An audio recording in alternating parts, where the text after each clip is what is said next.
الحمد لله نحمده ونستعينه ونستغفره ونؤمن به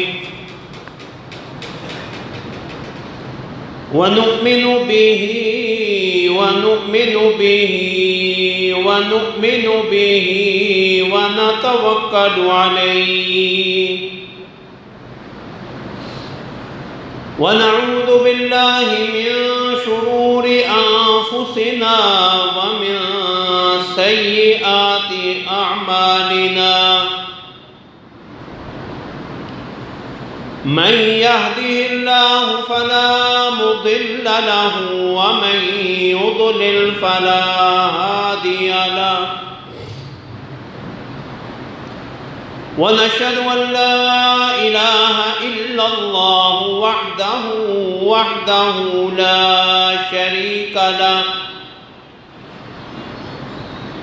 لا شريك له ولا نظير له ولا وزير له ولا مشير له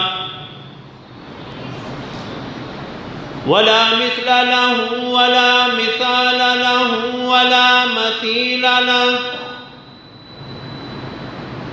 ولا عديل له ولا نديم له ولا ضد له ولا ند له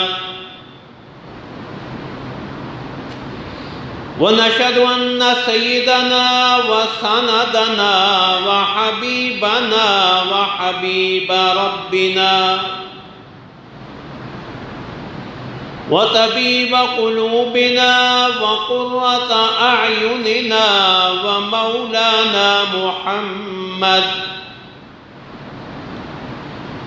ومولانا محمدا عبده ورسوله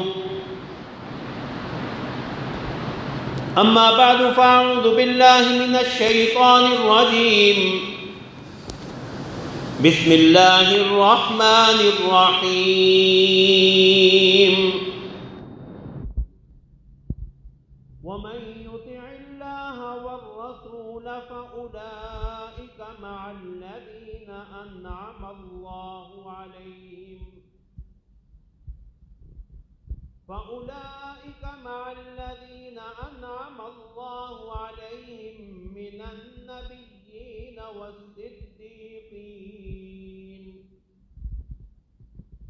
من النبيين والصديقين والشهداء والصالحين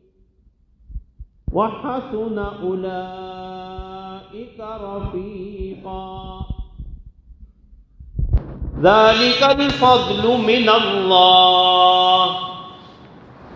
وكفى بالله عليما صدق الله العظيم وصدق رسوله النبي الكريم ونحن على ذلك من الشاهدين والشاكرين والحمد لله رب العالمين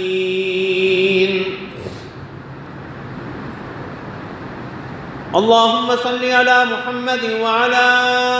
آل محمد كما صليت على إبراهيم وعلى آل إبراهيم إنك حميد مجيد اللهم بارك على محمد وعلى آل محمد كما باركت على إبراهيم وعلى آل إبراهيم إنك حميد مجيد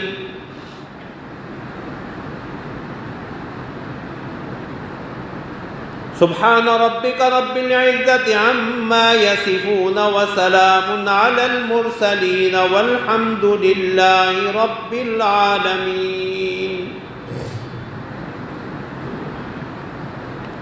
سبحانك لا علم لنا إلا ما علمتنا إنك أنت العليم الحكيم رب اشرح لي صدري ويسر لي أمري واحلل عقدة من لساني يفقهوا قولي اللهم انفعنا بما علمتنا وعلمنا ما ينفعنا وزدنا علما. اما بعد، حضرات محترم، پچھلے 2 جمعوں سے جنت میں رسول اللہ صلی اللہ علیہ وسلم کے رفاقت اور معیت کے اسباب کے حوالے سے گفتگو ہو رہی ہے. آج اپنے اسی موضوع کو آگے چلانے کا ارادہ ہے. دعا فرمائے اللہ رب العزت مجھے حق بات احسن پیرائی میں کہنے کی توفیق عطا فرمائے. جو میں کہوں آپ سنیں، اللہ رب العزت ہمیں عمل کی توفیق عطا فرمائے. اور اللہ رب العزت محض اپنے فضل و کرم سے، اپنے احسان سے ہمیں رسول اللہ صلی اللہ علیہ وسلم کی جنت میں رفاقت اور معیت نصیب فرمائے.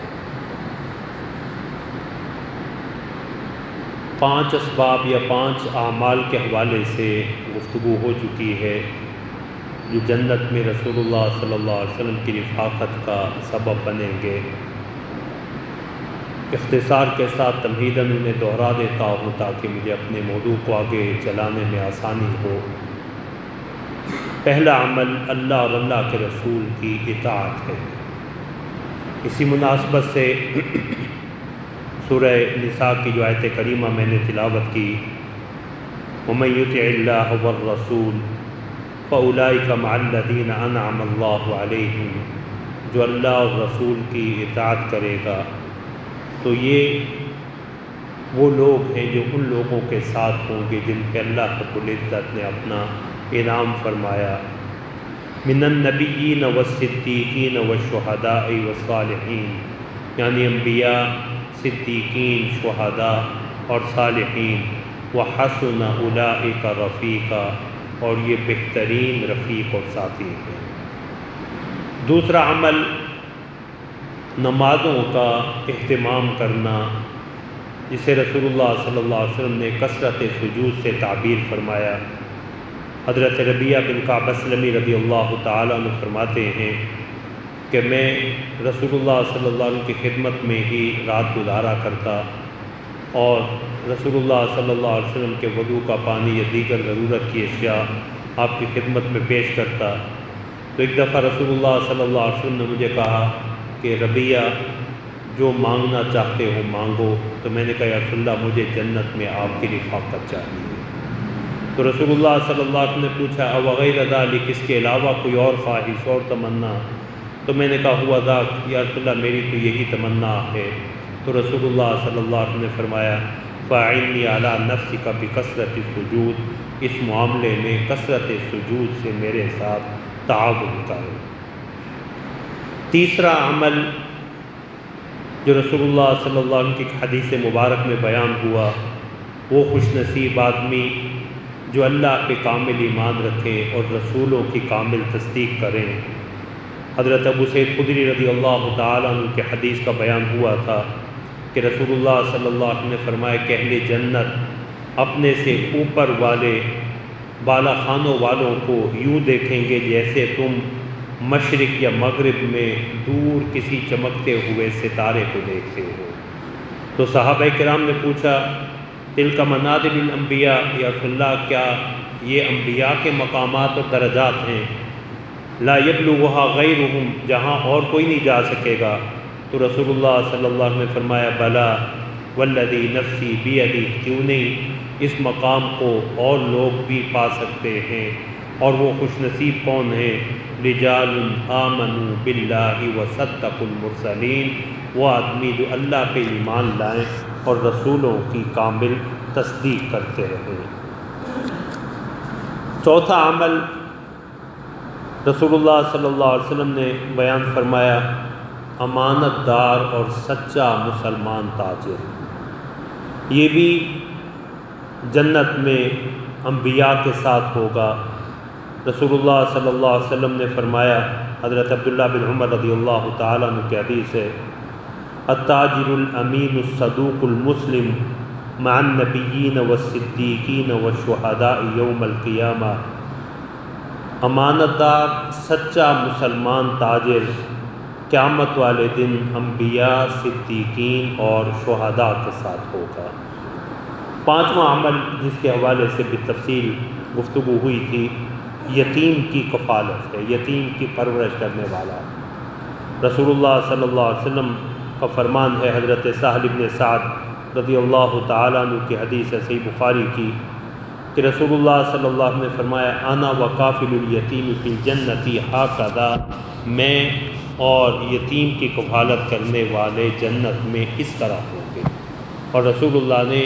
اپنی دو انگلیاں، شہادت والی انگلی درمیان اور اس کے ساتھ جو درمیانی انگلی اسے جو ہے وہ رسول اللہ صلی اللہ علیہ وسلم نے اکٹھا کر کے جو ہے شہادت والی اور اس کے ساتھ والی انگلیوں کو اکٹھا کر کے فرمایا، ہم اس طرح جنت میں جو ہے وہ اکٹھے ہوں گے۔ چھٹا عمل جو جنت میں لے جانے کا اور اللہ رب العزت ہمیں نصیب فرمائے انبیاء کی معیت کا، بالخصوص رسول اللہ صلی اللہ علیہ وسلم کی جنت میں رفاقت اور معیت کا سبب بن سکتا ہے، وہ بچیوں کی تربیت ہے، کہ اولاد میں سے بالخصوص بیٹیوں کی تربیت کرنا، ان کی اچھی تربیت، ان کے ساتھ اچھا سلوک، یہ بھی جنت میں لے جانے کا اور رسول اللہ صلی اللہ علیہ وسلم کی جنت میں معیت کا سبب بنے گا۔ یہ مفہوم رسول اللہ صلی اللہ علیہ وسلم کی کئی احادیث میں جو ہے وہ بیان ہوا ہے۔ حضرت انس بن مالک رضی اللہ تعالیٰ عنہ کی حدیث ہے صحیح مسلم کی، من عال جاریتین حتی تبلغا جاء یوم القیامت انا وہو وضم اصابعہ، کہ رسول اللہ صلی اللہ علیہ وسلم نے ارشاد فرمایا، جو دو بچیوں کی تربیت کرے، ان کی پرورش کرے، یہاں جاریہ نوعمل لڑکی کو کہتے ہیں، دوشیزہ کو، اور حضرات مفسرین نے لکھا ہے اس میں بیٹیاں بھی آ گئیں اور بہنیں بھی آ گئیں، کیونکہ رسول اللہ علیہ وسلم کی دیگر احادیث میں بیٹیوں اور بہنوں دونوں کا ذکر ہے۔ تو ہمیں جس نے دو بچیوں کی پرورش کی یہاں تک کہ وہ بالغ ہو جائیں، تو قیامت والے دن وہ اور میں اس طرح اکٹھے آئیں گے، رسول اللہ نے اپنی انگلیاں ملا کے ارشاد فرمایا۔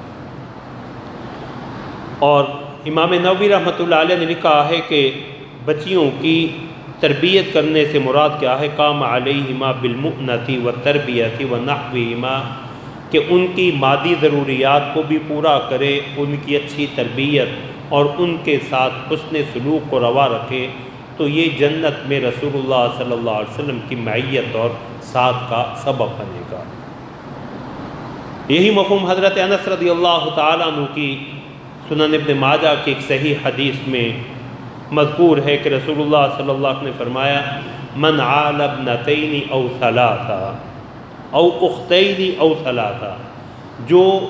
دو بیٹیوں یا تین بیٹیوں کی پرورش کرے، یا دو بہنوں یا تین بہنوں کی پرورش کرے، حتیٰ یبن،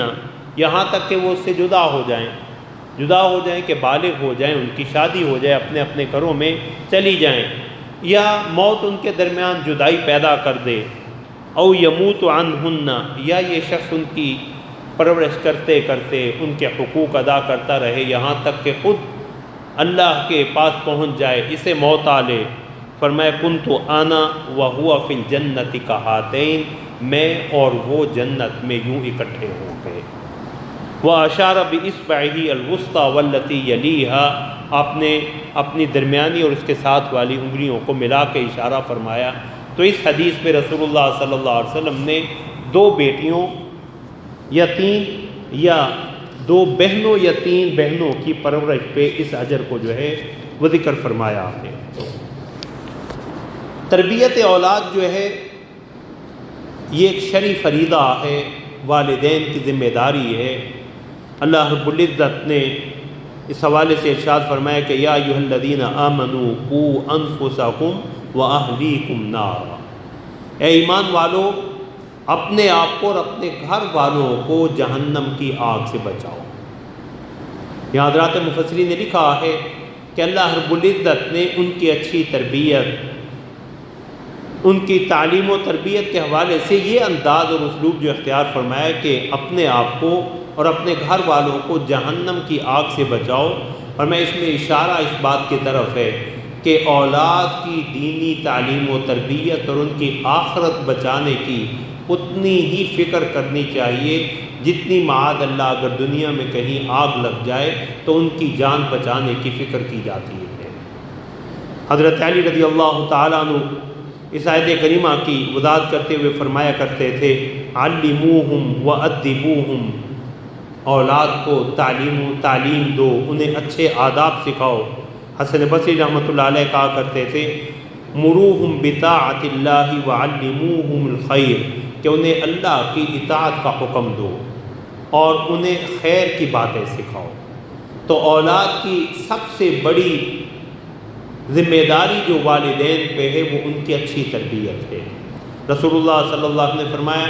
کوئی والد اپنی اولاد کو اچھی تربیت سے بڑھ کے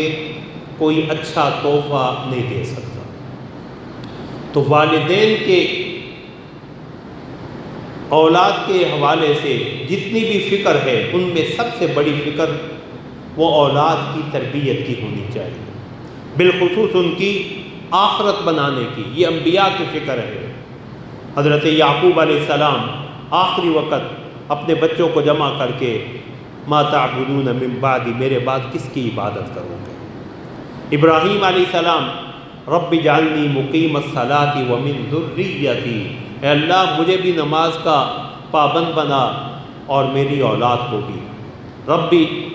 انی اسکنت من ذریتی بواد غیر ذی زرع عند بیتک المحرم ربنا لیقیموا الصلاۃ، اے اللہ میں نے اپنی اولاد کو اس وادی غیر ذی زرع میں بے آب و گیا میدان میں اس لیے چھوڑ کے جا رہا ہوں کہ لیقیموا الصلاۃ، یہ نماز قائم کرنے والے بن جائیں۔ تو اولاد کی دینی تعلیم و تربیت کا اہتمام یہ ان کا والدین پہ سب سے بڑا حق ہے۔ اور اولاد کے حقوق، وہ بچے ہوں یا بچیاں، دونوں ضروری، لیکن چونکہ زمانہ جاہلیت میں، اس پرانی جاہلیت میں بھی اور آج کی جدید جاہلیت میں بھی، چونکہ بچیوں کو مؤخر سمجھا جاتا ہے، پیچھے رکھا جاتا ہے، ان کی تعلیم و تربیت کی یا ان کے ساتھ حسن سلوک اس طور پہ نہیں کیا جاتا جس طرح بچوں اور بیٹوں کے ساتھ کیا جاتا۔ اس لیے قرآن کریم نے احادیث مبارکہ میں جگہ جگہ جو ہے وہ بچیوں کے حق کو اللہ نے الگ سے بیان فرمایا، اللہ کے پیغمبر نے الگ سے اس کی اہمیت کو اجاگر کیا۔ اللہ رب العزت نے اہل جاہلیت کی مذمت کی ہے، ان کے اس طرز عمل کو جو ہے بری نگاہ سے دیکھا ہے اور برے الفاظ سے ذکر کیا ہے کہ وہ بچیوں کی پیدائش پہ جو ہے وہ منہ بسورا کرتے تھے، خوشی کا اظہار نہیں کرتے تھے، افسوس کا اظہار کرتے تھے، اور بعد وقت جو ہے وہ انہیں زندہ درگور کر دیا کرتے تھے۔ اللہ رب العزت نے زمانہ جاہلیت کے بچیوں کے حوالے سے ان کا جو رویہ تھا اسے ایک جگہ بیان فرمایا وَإِذَا بُشِّرَ أَحَدُهُمْ بِالْأُنثَىٰ ظَلَّ وَجْهُهُ مُسْوَدًّا وَهُوَ كَظِيمٌ، کہ جب ان میں سے کسی کو بیٹی کی پیدائش کی خبر دی جاتی ہے ظَلَّ وَجْهُهُ مُسْوَدًّا، چہرہ تاریک پڑ جاتا ہے، وَهُوَ كَظِيمٌ، اندر ہی اندر گھٹ رہا ہے، يَتَوَارَىٰ مِنَ الْقَوْمِ مِنْ سُوءِ مَا بُشِّرَ بِهِ، قوم سے اب چھپتا پھرتا ہے، لوگوں سے چھپتا پھرتا ہے، چہرہ منہ چھپائے پھرتا ہے، اس وجہ سے کہ یہ مجھے کیا خوشخبری دی جا رہی ہے، اور پھر سوچتا ہے أَيُمْسِكُهُ عَلَىٰ هُونٍ، کہ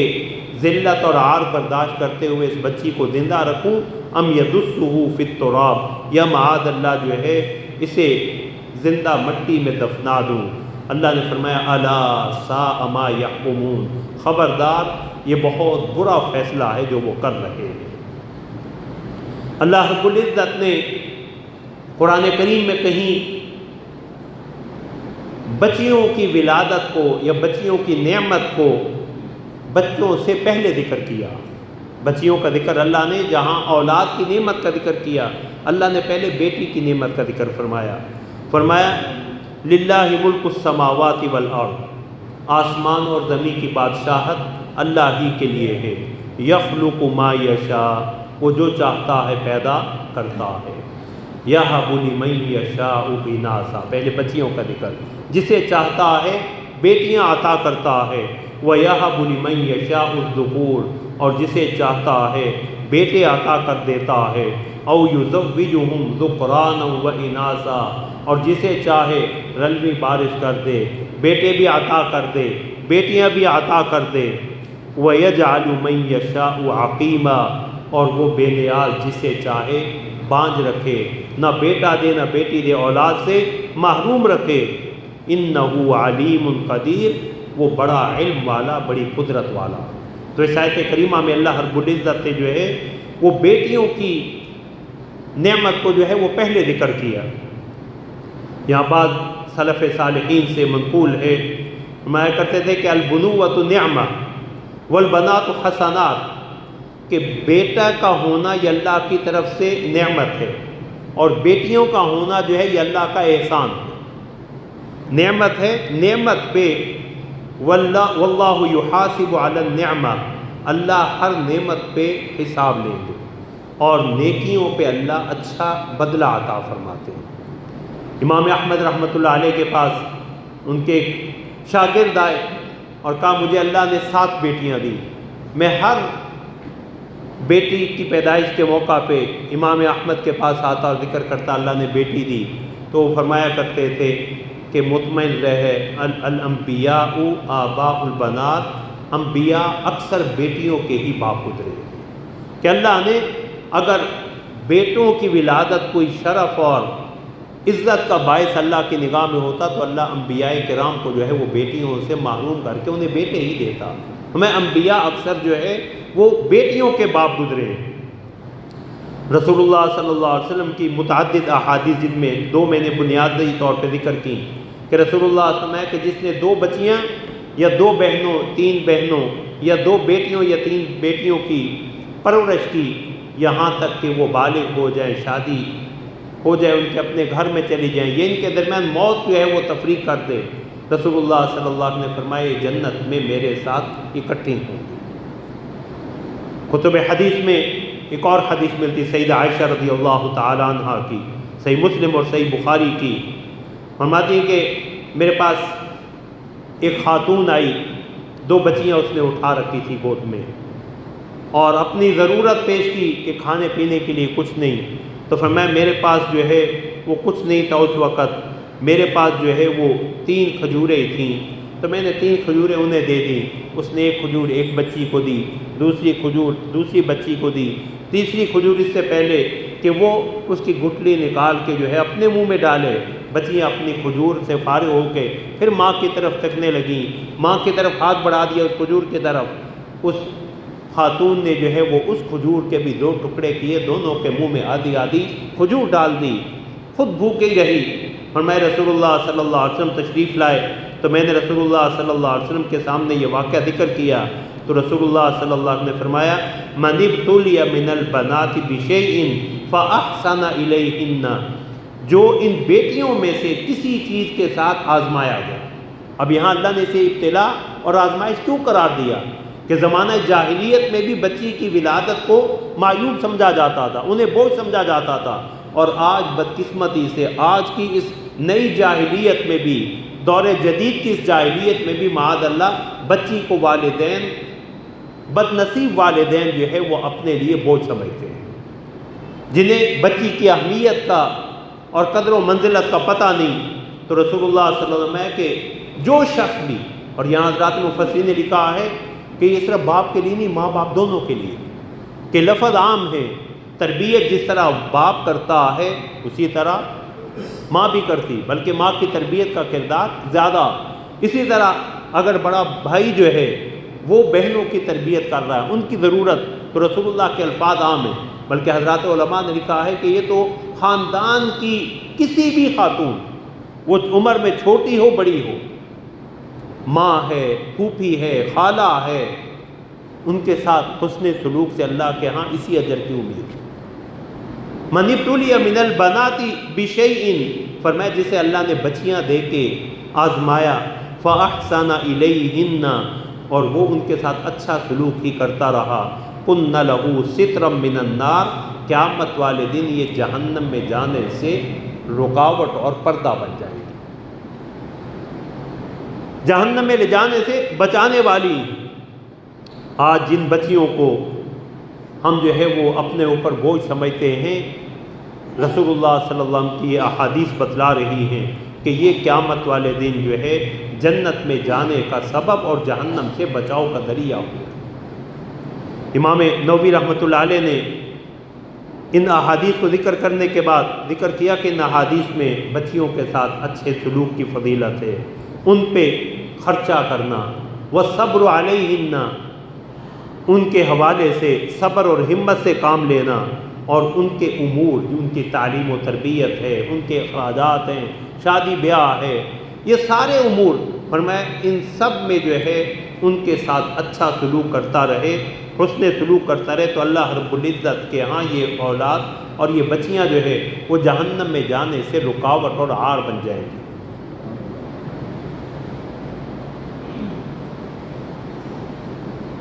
بعض احادیث میں ایک بچی کے حوالے سے یا ایک بہن کے حوالے سے بھی یہی الفاظ مذکور ہیں، اور سیدہ عائشہ رضی اللہ تعالیٰ عنہ کی حدیث جو ہے وہ اس کی تائید کرتی ہے کہ اس میں رسول اللہ نے کہا کہ بیٹیوں میں سے کسی چیز کے ساتھ عمومی طور پہ تو وہ خواہ ایک بیٹی ہو ایک بہن ہو، اس کی اچھی تربیت جو ہے اللہ رب العزت کے ہاں جنت میں جانے کی ضمانت بھی، اور انبیاء اور بالخصوص رسول اللہ صلی اللہ علیہ وسلم کی جنت میں معیت اور رفاقت کا سبب ہے۔ یہی مفہوم جو ہے حضرت عقبہ بن عامر رضی اللہ تعالیٰ عنہ سے، حضرت عبداللہ بن عباس رضی اللہ تعالیٰ عنہما، حضرت جابر بن عبداللہ، ابو سعید خدری رضی اللہ تعالیٰ عنہما سے مروی، حضرت ابو سعید خدری رضی اللہ تعالیٰ عنہ کی حدیث میں آتا کہ رسول اللہ صلی اللہ علیہ وسلم نے فرمایا لا یکون لأحد ثلاث بنات او ثلاث اخوات فیحسن الیہن الا دخل الجنہ، کہ کوئی شخص جس کو اللہ 3 بیٹیاں دے یا 3 بہنیں ہوں اس کی، اور وہ ان کے ساتھ اچھا سلوک کرتا رہے تو یہ اسے جنت میں لے جائیں گے۔ حضرت مغیرہ بن شعبہ رضی اللہ تعالیٰ عنہ کی حدیث میں بھی زمانہ جاہلیت کا جو بچیوں کو زندہ درگور کرنے کا عمل تھا، جہاں قرآن کریم نے اس کی نفی کی، وہی رسول اللہ صلی اللہ علیہ وسلم نے بتلایا کہ اللہ نے تم پہ اس چیز کو حرام کر دیا۔ حضرت مغیرہ بن شعبہ رضی اللہ تعالیٰ عنہ کی حدیث فرمایا کہ ان اللہ حرم علیکم ثلاثہ، اللہ نے تمہارے اوپر ان اللہ حرم علیکم حقوق الامہات ومنعوہات ووعد البنات، اللہ نے 3 چیزیں تمہارے اوپر حرام کر دی، ماں کی نافرمانی، ومنعوہات، اوروں کے حقوق ادا نہ کرنا اور اپنے حقوق کا مطالبہ کرتے رہنا، خود کچھ خرچ نہ کرنا، لوگوں سے مطالبات کرتے رہنا، لیتے رہنا، ووعد البنات، اور بچیوں کو زندہ درگور کرنا، اور فرمایا وَكَرِهَ لَكُمْ قِيلَ وَقَالَ وَكَثْرَةَ السُّؤَالِ وَإِضَاعَةَ الْمَالِ، اللہ رب العزت نے 3 چیزوں کو تمہارے لیے ناپسند کیا، فضول بحث و مباحثہ، قیل و قال، اگر ایسا ہوتا تو کیا ہوتا، اگر ایسا ہو تو کیا ہو، فرضی مسائل از خود گھر کے، تو قیل و قال کو، وَكَثْرَةَ السُّؤَالِ، کثرت سے مانگنا، کثرت سوال، اس کے بھی حضرات مفسرین نے 2 مفہوم بیان کیے، ایک تو یہ کہ شریعت کے ان امور میں جن میں شریعت نے گنجائش رکھی ہے بلا وجہ سوال اور گریز کرتے رہے، اس کی بھی مثال رسول اللہ صلی اللہ علیہ وسلم نے جو ہے وہ فرمایا کہ ان اللہ فرض علیکم الحج فحجوا، اللہ نے تم پہ حج کو فرض کیا ہے، حج کرو۔ تو ایک صحابی کھڑے ہوئے، یا رسول اللہ افی کل عام یا رسول اللہ، ہر سال حج کیا کریں؟ رسول اللہ نے خاموشی اختیار کی، دوبارہ سوال ہوا، آپ نے پھر خاموشی اختیار کی، جب تیسری مرتبہ یہی سوال دہرایا گیا تو رسول اللہ صلی اللہ علیہ وسلم نے فرمایا لو قلت نعم لوجبت، اگر میں ہاں کہہ دیتا تو ہر سال حج واجب ہو جاتا، پھر تم اس کی طاقت نہ رکھتے، پھر تم دشواری میں مشقت میں پڑے رہتے۔ اس لیے رسول اللہ صلی اللہ علیہ وسلم نے فرمایا کہ بنی اسرائیل کی طرح نہ بنو کہ انہوں نے شددوا علی انفسہم فشدد اللہ علیہم، اپنے اوپر سختی کرتے گئے، اللہ کا حکم بھی سخت ہوتا تھا۔ گائے کے واقعہ کی طرف اشارہ کہ اللہ نے حکم دیا گائے ذبح کر دو، ان اللہ یامرکم ان تذبحوا بقرہ، اب وہ گائے کیسی ہو، عمر کتنی ہو، رنگ کیسا ہو، کوئی اور صفت اور خصوصیت، تو اللہ نے جو شرطیں بتلائیں اب وہ گائے مل نہیں رہی۔ تو جتنا شریعت کے معاملات میں رسول میں ذرونی ما ترکتکم، جب تک میں تمہیں کسی معاملے میں تفصیل نہ بتلاؤں چھوڑے رکھوں، تم بھی مجھ سے اس کی تفصیل نہ پوچھا کرو۔ حضرات علماء نے لکھا ہے کہ فرضی مباحث اور فرضی سوال جواب جو ہے یہ شریعت کی روح سے پسندیدہ نہیں ہے۔ اللہ اکبر، فرائض اور واجبات کی فکر کرنے کی بجائے ہم عجیب و غریب قسم کے مسائل میں جو ہے وہ مبتلا۔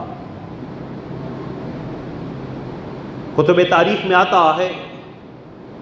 کہ جب سقوط بغداد ہوا تاتاریوں کے ہاتھوں،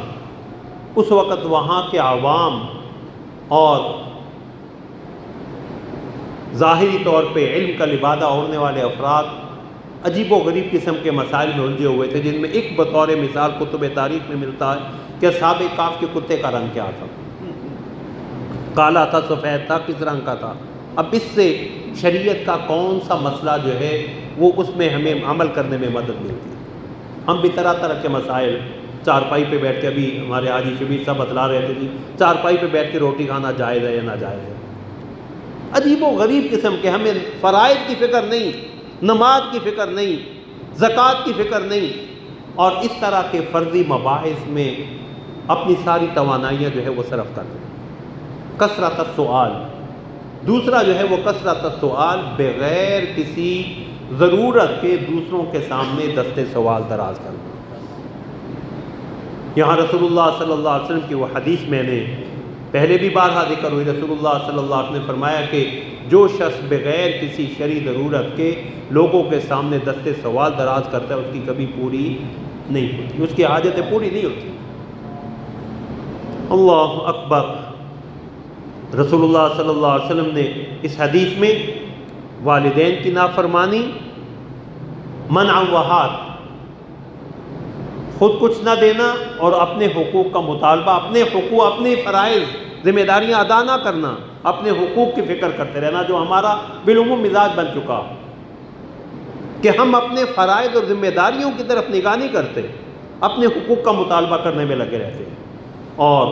وَوَعْدَ الْبَنَاتِ، بچیوں کو زندہ درگور کرنا۔ اور میں 3 چیزیں اللہ نے ناپسند فرمائی، کیل و کال، بلا وجہ بلا ضرورت جو ہے وہ بحث و مباحثہ، اور کثرت سؤال، وَإِضَاعَةَ الْمَالِ، اور مال کو ضائع کرنا۔ یہ بھی ہمیں اس حدیث پہ بھی اپنے طرز عمل کا جائزہ لینا چاہیے کہ ہم مال کو کن فضول کاموں میں جو ہے وہ اللہ نے جو مال دیا ہے اسے اڑاتے رہتے ہیں۔ کلوا واشربوا ولا تسرفوا، کھاؤ پیو لیکن حد اعتدال سے تجاوز مت کرو۔ اللہ نے روکا ہے وَلَا تُؤْتُوا السُّفَهَاءَ أَمْوَالَكُمُ الَّتِي جَعَلَ اللَّهُ لَكُمْ قِيَامًا، کہ یہ مال اللہ رب العزت نے تمہاری زندگی کی گاڑی چلانے کے لیے تمہیں دیا ہے، اسے بے وقوفوں کے حوالے نہ کر دو۔ بے وقوفوں یعنی اولاد میں جو ابھی کم سن ہیں اور انہیں پتہ نہیں کہ پیسہ میں نے کیسے خرچ کرنا، تو اپنا مال دے کے انہیں ضائع جو ہے وہ مال جو اللہ نے تمہاری زندگی کی گاڑی چلانے میں ممد اور معاون رکھا اسے ضائع مت کرو۔ تو اضاعت مال ہم اپنی شادی میں، غمیوں میں اتنا ناجائز جو ہے وہ پیسہ اڑاتے ہیں۔ شادیوں پہ تو تھا ہی، اب ہم شریعت سے دوری کی بنا پہ غمی کے موقع پہ بھی۔ تو رسول اللہ صلی اللہ علیہ وسلم نے جو چھٹا عمل بتلایا وہ کیا ہے؟ بچیوں کی اچھی تربیت، اولاد کی تربیت، بالخصوص بچیوں کی اچھی تربیت۔ اللہ اکبر، حضرت عبداللہ بن عباس رضی اللہ تعالی عنہ ایک حدیث ہے جس میں تائید ہوتی ہے کہ یہ جو فضیلت رسول اللہ نے بتلائی 2 بچیوں کی، 2 بہنوں کی، یہ ایک کے لیے فرمایا رسول اللہ صلی اللہ علیہ وسلم نے فرمایا، مسند احمد کی روایت ہے صحیح سند کے ساتھ،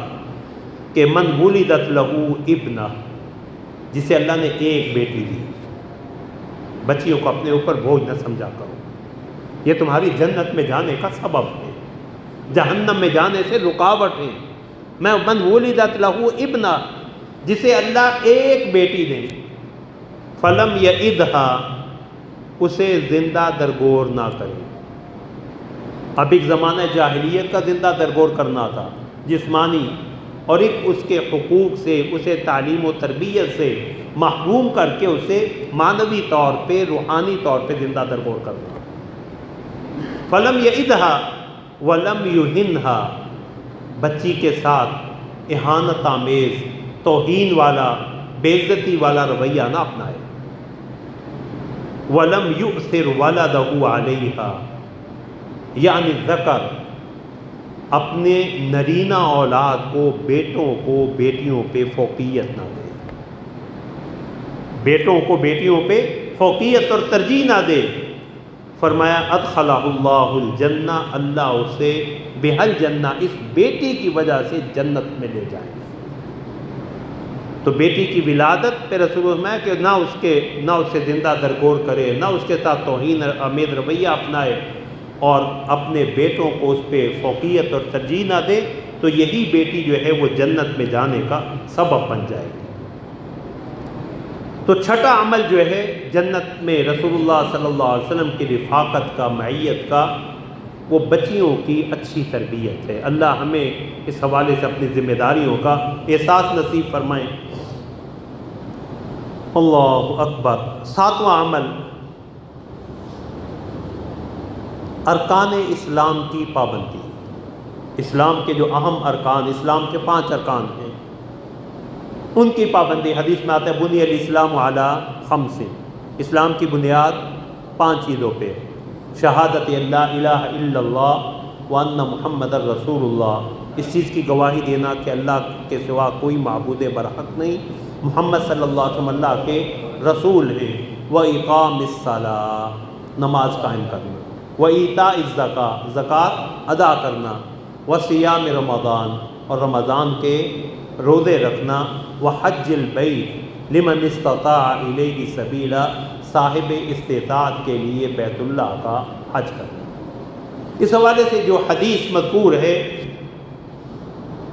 حضرت عمرو بن مرہ جہنی رضی اللہ تعالیٰ عنہ کی حدیث ہے مسند احمد کی، کہ رسول اللہ صلی اللہ علیہ وسلم کے پاس ایک آدمی آیا اور آ کے کہنے لگا، یا رسول اللہ، شہدت ان لا الہ الا اللہ وانک رسول اللہ، میں اس چیز کی گواہی دیتا ہوں کہ اللہ کے سوا کوئی معبود برحق نہیں، اور اس چیز کی بھی گواہی دیتا ہوں کہ آپ اللہ کے رسول ہیں۔ وصلیت الخمس، اللہ کے حکم کو مانتے ہوئے میں دن میں 5 نمازیں بھی پڑھتا ہوں۔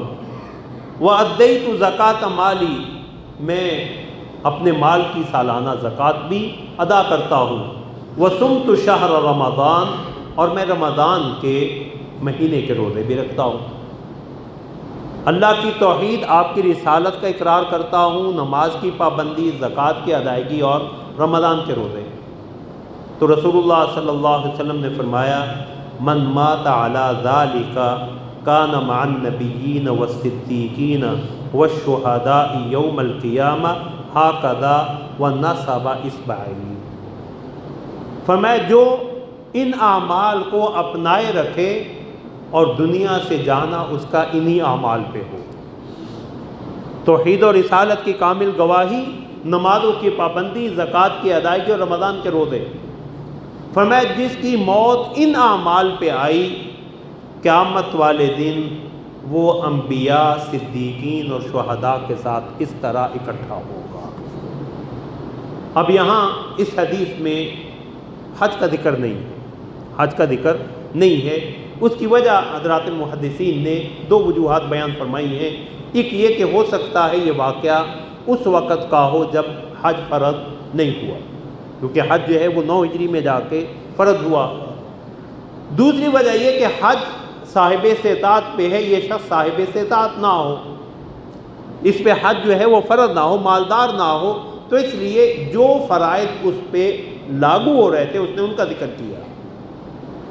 تو ارکان اسلام کی پابندی، لیکن اس حدیث کا آخری ٹکڑا انتہائی توجہ کے قابل ہے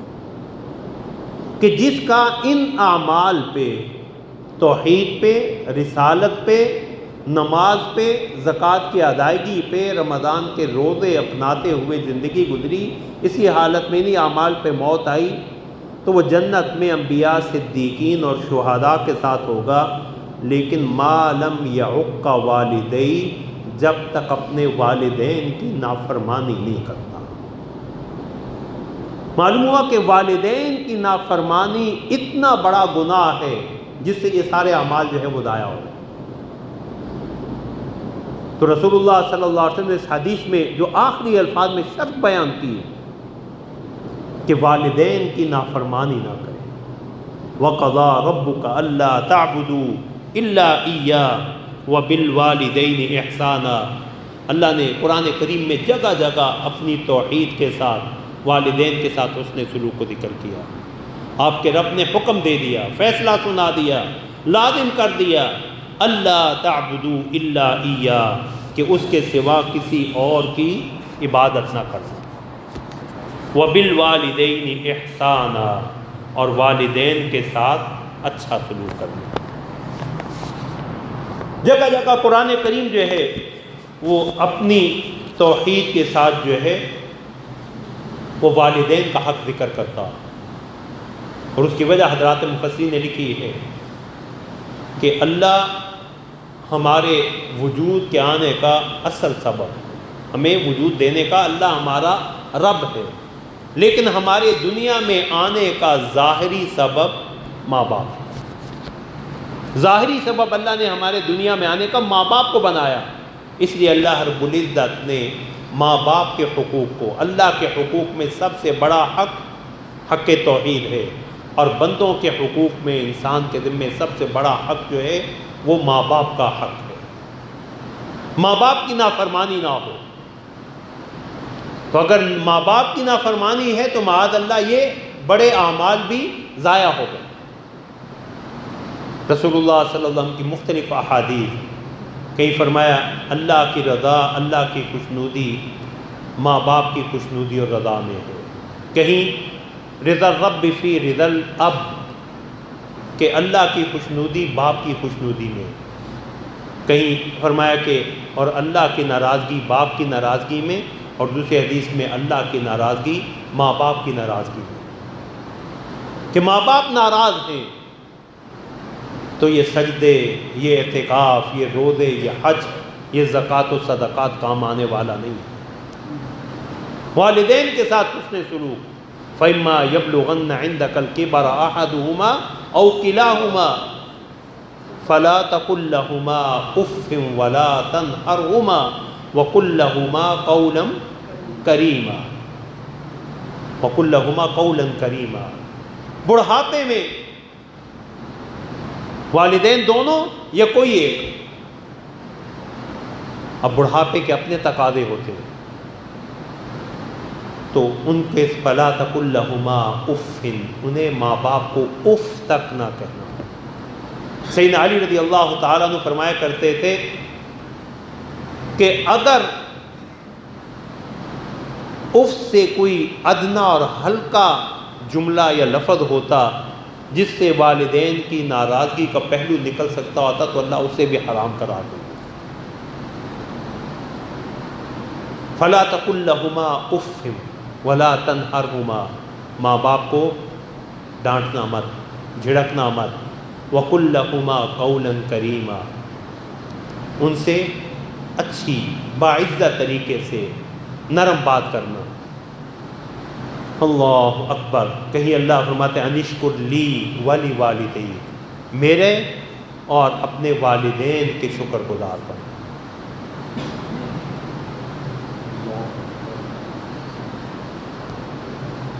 رسول اللہ صلی اللہ علیہ وسلم سے صحابی آئے، یا رسول اللہ من احق الناس بحسن صحبتی، میرے سب سے اچھے سلوک کا حقدار کون ہے؟ فرمایا امک، تیری ماں۔ دوبارہ وہی سوال ہوا، میں ثم امک، پھر بھی تیری ماں، تیسری مرتبہ بھی ماں، چوتھی مرتبہ ثم اباک، پھر تیرے والد، یا ثم ابوک، اور بعد حدیث میں ثم اباک فادناک فادناک، پھر والد اور پھر دیگر قریبی رشتہ دار۔ تو والد رسول اللہ صلی اللہ علیہ وسلم کہ والد جو ہے وہ جنت کے درمیانی دروازوں میں سے ایک دروازہ ہے۔ والد جنت کے درمیانے یا اعلیٰ دروازوں میں سے، افضل دروازوں میں سے ایک دروازہ۔ ہم جنت کے ان دروازوں کو، اور الجنت تحت اقدام الامہات، جنت ماں کے قدموں تلے۔ صحابی آئے، یا رسول اللہ مجھے جہاد میں جانے کی اجازت دے دو۔ فرمایا احی ابواک، تیرے ماں باپ زندہ ہیں؟ کہ یا رسول اللہ زندہ ہیں۔ میں ففیہما جاہد، تیرا جہاد یہی ہے، جا کے ان کی خدمت کر، ان کی خدمت میں اللہ تجھے جہاد کا اجر و ثواب عطا کر دیں گے۔ دوسری حدیث میں صحابی آئے یمن کا سفر کر کے، دور دراز کا، اور کہا یا رسول اللہ مجھے جہاد میں شرکت کی اجازت دے دیں۔ تو ہمیں تیری والدین ہیں؟ فرمایا یا رسول اللہ والدہ زندہ۔ فرمایا الزمھا فإن الجنۃ تحت رجلھا، جہاد تو جنت میں جانے کے لیے کر رہا ہے نا، جا کے ماں کے قدموں کے ساتھ چمٹ جا، ماں کی خدمت کر، اللہ نے جنت جو ہے تیرے ماں کے قدموں میں رکھی۔ آج ہم مشکلات کا رونا روتے ہیں، علماء صلحاء بزرگوں کے پاس جائیں گے، دور دراز کا سفر بھی کر لیں گے کہ اللہ کے نیک بندوں سے دعا کروائیں، یقیناً اس کی تاثیر ہے، لیکن گھر بیٹھے ہوئے ان بزرگوں کی ہمیں قدر نہیں، جن کی دعا کی قبولیت میں اور اخلاص میں کوئی شک نہیں۔ رسول اللہ صلی اللہ علیہ وسلم نے جن دعاؤں کے بارے میں فرمایا کہ وہ دعائیں رد نہیں ہوتی، ان میں والدین کی دعا اولاد کے حق میں اللہ اسے رد نہیں فرماتے۔ اللہ اکبر۔ اور والدین کی دعا کی، بالخصوص والدہ کی دعا کی اہمیت کیا؟ رسول اللہ صلی اللہ علیہ وسلم کے پاس ایک صحابی آئے اور آ کے عرض کیا رسول اللہ مجھ سے بہت بڑا گناہ ہو گیا ہے، میری کوئی توبہ کی صورت، آپ میرے لیے دعا فرما دیں۔ تو رسول اللہ صلی اللہ علیہ وسلم نے فرمایا جا اپنی ماں سے جا کے دعا کر لو، اور بعد حدیث میں جا کے ماں کی خدمت کر۔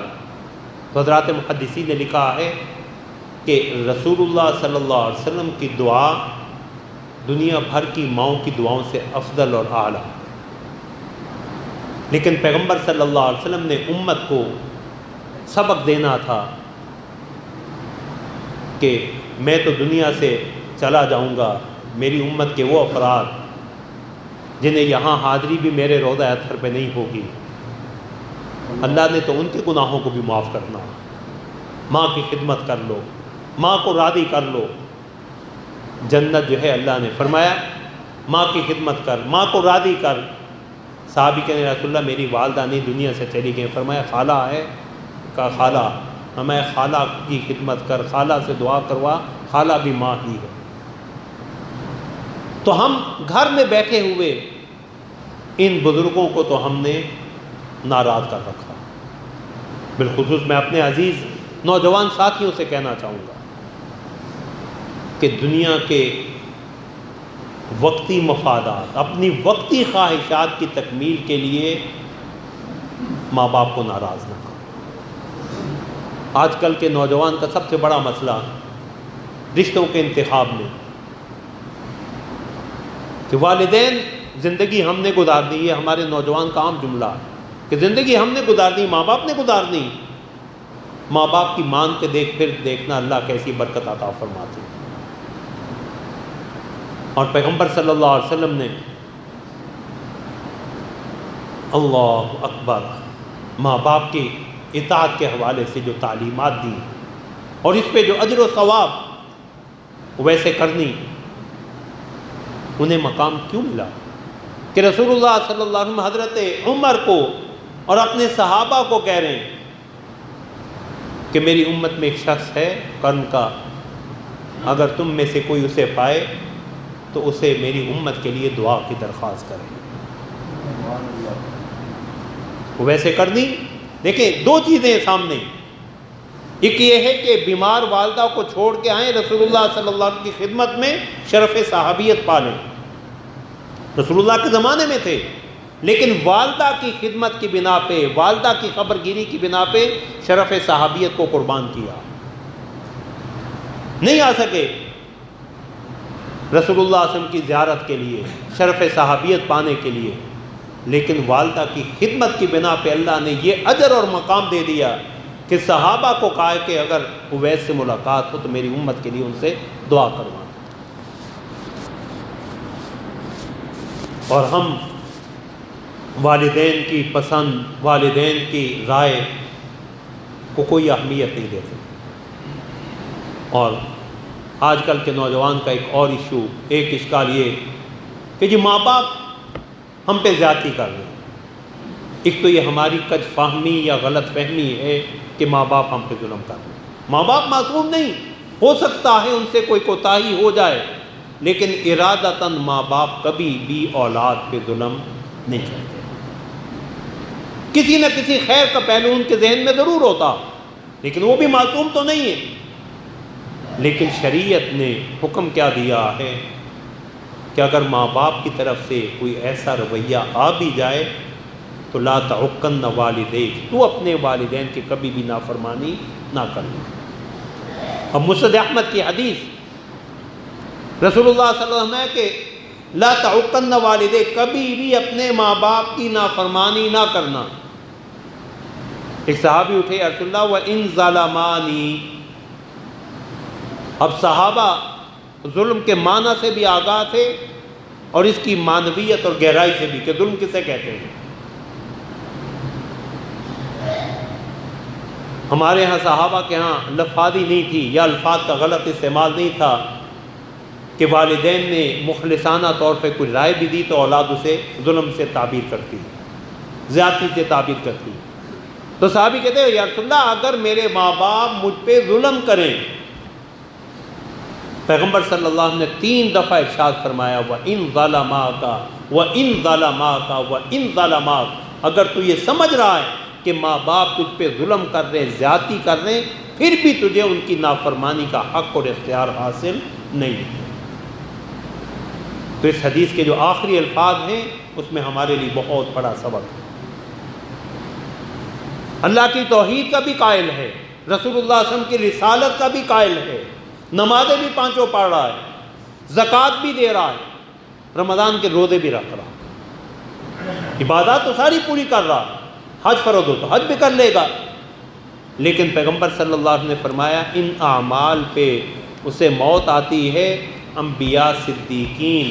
اور شہداء کی معیت اور رفاقت اسے تب نصیب ہوگی جب گھر بیٹھے ماں باپ راضی ہوں۔ ما لم یعق والدی، جب تک والدین جو ہے وہ راضی ہیں تب تو یہ سعادت مل جائے گی، اور اگر معاذ اللہ والدین ہی ناراض ہیں تو پھر یہ نعمت اور سعادت ملنے والی نہیں ہے۔ رسول اللہ صلی اللہ علیہ وسلم کی نہ جانے کتنی احادیث اس حوالے سے، قرآن کریم کی کتنی آیات، اللہ اکبر۔ اور والدین کا حق ایسا، ہم دنیا میں ان کے حکم کی فکر نہیں کرتے، شریعت نے تو والدین کے دنیا سے جانے کے بعد بھی ان کے حق رکھے۔ صحابی ہے یا رسول اللہ میرے والدین دنیا سے چلے گئے، حل بقی من بر ابوی شیء بعد وفاتہما یا بعد موتہما، میرے والدین کے دنیا سے چلے جانے کے بعد بھی ان کے ساتھ حسن سلوک کی، اچھے سلوک کی کوئی صورت باقی رہتی؟ تو پیغمبر صلی اللہ علیہ وسلم نے فرمایا نعم، ہاں، الصلاۃ علیہما، ان کے جنازے میں شریک ہو۔ کس قدر بد نصیبی ہے کہ ماں باپ کا جنازہ سامنے پڑا ہو اور بیٹے کو جنازے کی دعا بھی نہ دی۔ یہ ہمارے معاشرے کے المیے ہیں کہ جنازہ کھڑا ہے اس وقت مولوی صاحب، امام صاحب، قاری صاحب ذرا جنازے کا طریقہ بتلا دیں، ذرا جنازے کی دعا سکھا دیں۔ جس نے بال سفید ہو گئے، جنازے کی دعا نہیں سیکھی، وہ اب ماں کا جنازہ سامنے پڑا ہو کے ایک دفعہ امام کے، خطیب کے، قاری کے پڑھنے سے اسے دعا کیا یاد ہو جائے گی؟ وَالدُّعَاءُ لَهُمَا، ان کے لیے دعا، روایات میں وَالْإِسْتِغْفَارُ لَهُمَا، ان کے لیے استغفار، رَبَّنَا اغْفِرْ لِي وَلِوَالِدَيَّ، اللہ کے پیغمبر ابراہیم علیہ السلام کی دعا میں ہمارے لیے، جہاں اولاد کی بھی فکر اور والدین کے ساتھ بھی حسن سلوک، رب اجعلنی مقیم الصلاۃ ومن ذریتی، اے اللہ مجھے بھی نماز کا پابند بنا، میری اولاد کو بھی، ربنا وتقبل دعا، اے اللہ دعا قبول فرما، ربنا اغفر لی ولوالدی وللمؤمنین یوم یقوم الحساب، اے اللہ میری بھی بخشش فرما، میرے والدین کی بھی بخشش فرما، اور اہل ایمان کی بھی یوم یقوم الحساب، جس دن حساب قائم ہوگا۔ قرآن نے باقاعدہ دعا تعلیم فرمائی والدین کے لیے، رب ارحمہما کما ربیانی صغیرا، اے میرے رب میرے ان بوڑھے والدین پہ رحم فرما، جس طرح میں چھوٹا تھا انہوں نے میری تربیت کی، میری پرورش کی۔ اللہ اکبر، فرمایا رسول اللہ صلی اللہ علیہ وسلم نے ان کے لیے استغفار، ان کے لیے دعا، ان کے لیے نماز جنازہ، وَإِكْرَامُ صَدِيقِهِمَا، والدین کے دوستوں کا احترام بھی، یہ بھی والدین کا حق ہے۔ دنیا سے چلے جائیں، سیدنا عبداللہ بن عمر رضی اللہ تعالیٰ عنہ دوران سفر ایک آدمی کو دیکھا، دیہاتی، دور سے ہی سواری سے اتر گئے، قریب گئے، اپنی سواری اس دیہاتی کے حوالے کر، خود پیدل ہو لیے، اور جب وہ سواری پہ بیٹھ گیا اپنے سر کا عمامہ پگڑی اتاری، اس دیہاتی کے سر پہ رکھ دی۔ رفیق سفر نے کہا کہ عبداللہ بن عمر، سواری کی تو آپ کو زیادہ ضرورت تھی اور آپ نے اتنا احسان کیا، اپنی سواری اسے دے دی اور اپنے سر کی پگڑی بھی اتار کے اس کے سر پہ رکھ دی۔ فرمایا یہ میرے والد حضرت عمر کا دوست ہے، میں نے اس لیے اس کا اکرام کیا کہ رسول اللہ صلی اللہ علیہ وسلم نے فرمایا کہ والد کے ساتھ نیکی کی ایک صورت یہ ہے کہ اس کے دوستوں کا بھی اکرام اور احترام کیا جائے۔ وَإِكْرَامُ صَدِيقِهِمَا وَإِنْفَاذُ عَهْدِهِمَا مِنْ بَعْدِهِمَا، میرے عزیز نوجوان ساتھی حدیث کے ان الفاظ پہ غور کریں۔ ہم دنیا میں والدین کے جیتے جی ان کے فیصلوں کو قبول نہیں کرتے۔ رسول اللہ تو فرما رہے ہیں اگر انہوں نے کوئی کسی کے ساتھ قول و قرار کیا ہو، کوئی عہد کر لیا ہو، کہیں نسبت طے کر دی ہو، کہیں منگنی کر دی ہو،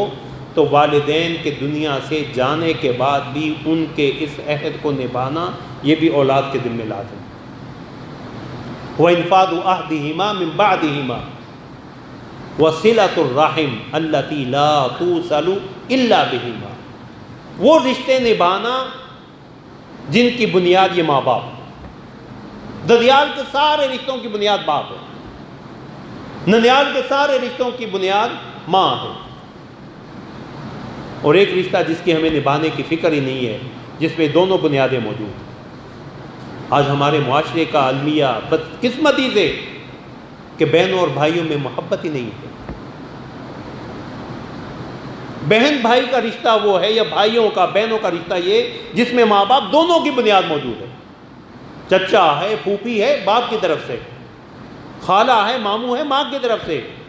بھائی بہن ماں باپ دونوں کی طرف سے، وہ رشتے نبھاؤ جس کی بنیاد یہ دونوں ماں باپ ہیں۔ وَصِلَةُ الرَّحِمِ الَّتِي لَا تُوصَلُ إِلَّا بِهِمَا، اللہ اکبر۔ ہم تو چونکہ بدقسمتی سے دنیاوی مفادات کے پیچھے دوڑنے والے ہیں، مفاد پرست ہیں، مادہ پرست بن چکے ہیں۔ پیغمبر صلی اللہ علیہ وسلم نے فرمایا جو شخص یہ چاہے اللہ اس کی عمر میں بھی اضافہ کر دے، اس کے رزق میں بھی اضافہ کر دے۔ ہماری تو بدقسمتی سے یہی دو تمنائیں ہیں کہ رزق جو ہے بڑھتا رہے اور عمر میں اضافہ ہو۔ فرمایا فَلْيَبِرَّ وَالِدَيْهِ، اپنے والدین کے ساتھ اچھا سلوک کیا کرو۔ دوسری حدیث میں صلہ رحمی کرو، اور صلہ رحمی میں بھی، رشتہ داروں میں بھی، تعلقات میں سب سے مقدم صلہ رحمی والدین کے ساتھ۔ رزق کی برکت۔ بعض حدیث میں رسول اللہ میں کہ وَيُنْسَأَ لَهُ فِي أَثَرِ، اللہ رب العزت اس کے بعد بھی اس کے ذکر کو باقی رکھے۔ رزق کی برکت، عمر میں برکت، سبب اس کا ماں باپ کے ساتھ اس نے سلوک، اور ماں باپ ناراض ہیں تو اس حدیث کے الفاظ مَا لَمْ يَعُقَّ وَالِدَيْهِ۔ صحابی نے پوچھا یا رسول اللہ میں اللہ کی توحید کا قائل بھی ہوں، آپ کی رسالت کا قائل بھی ہوں، نمازیں بھی پانچوں پڑھتا ہوں، زکوٰۃ بھی دیتا ہوں مال کی، اور رمضان کے روزے بھی رکھتا ہوں۔ فرمایا جو ان اعمال پہ دنیا سے جائے گا وہ قیامت والے دن انبیاء، صدیقین اور شہداء کے ساتھ ہوگا، لیکن شرط کیا ہے؟ ما لم یعق والدیہ، جب تک اپنے والدین کی نافرمانی نہیں کرے گا۔ اللہ رب العزت ہمیں عمل کی توفیق عطا فرمائے۔ وآخر دعوانا الحمد للہ رب العالمین۔